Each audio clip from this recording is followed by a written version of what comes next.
Pittsburgh, 1995. A man robs two banks in broad daylight. No mask, smiling at the security cameras. Police broadcast the footage. He's arrested within hours, and he is genuinely baffled. "But I wore the juice," he says.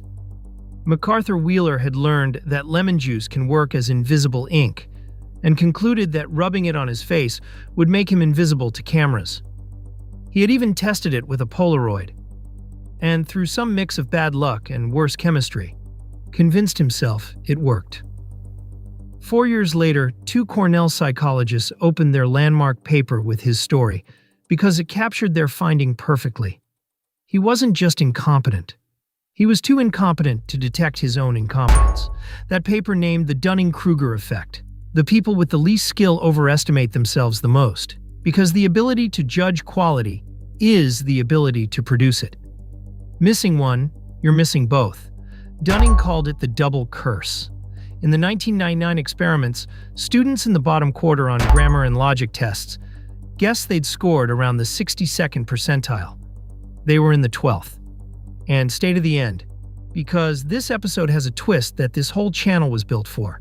The famous Dunning-Kruger graph you've seen, Mount Stupid, the Valley of Despair, appears nowhere in the paper. It's fabricated.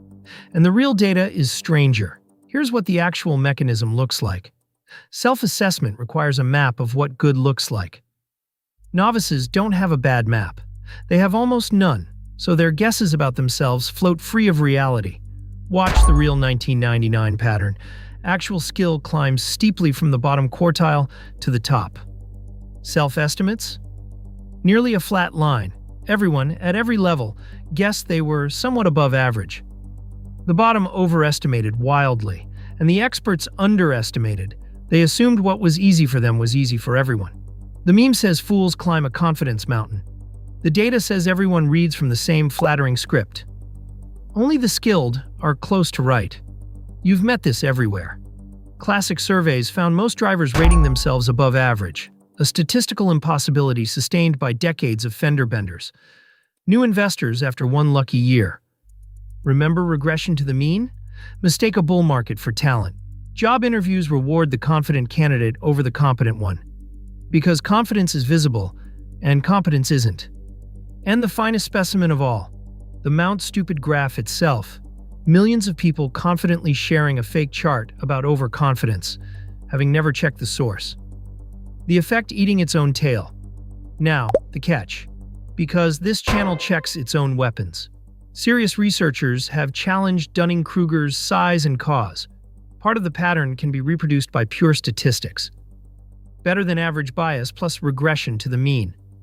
With no special blindness of the unskilled required. The honest reading after 25 years of argument, the effect exists, but is smaller and less mystical than the meme. The universal finding is that human self-assessment is poorly calibrated everywhere. Fools slightly high, experts slightly low, everyone clustered around above average. The expert's version even has its own name, imposter syndrome, the top quartile assuming that whatever they find easy must be easy for everyone, which means the law's real target was never the idiot on the mountain. It's the mirror. So here's the calibration practice, and it's the whole takeaway. Stop asking, "Am I good at this?"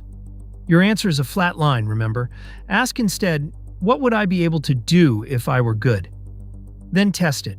Write predictions with confidence percentages and score yourself monthly. Calibration is a trainable skill, and borrow Dunning's own advice. The only reliable defense is the outside view. Ask someone skilled to grade you, because the double curse can't be lifted from inside. Pause on this one. What's the skill you're most confident about? And when did you last actually test it? That's 6 more laws. The hidden math keeps going. Baumol's cost disease, Metcalfe's networks, Murphy's engineering, and the Handoff delivers one evidence-backed idea like this every week. Subscribe and see you at the next law.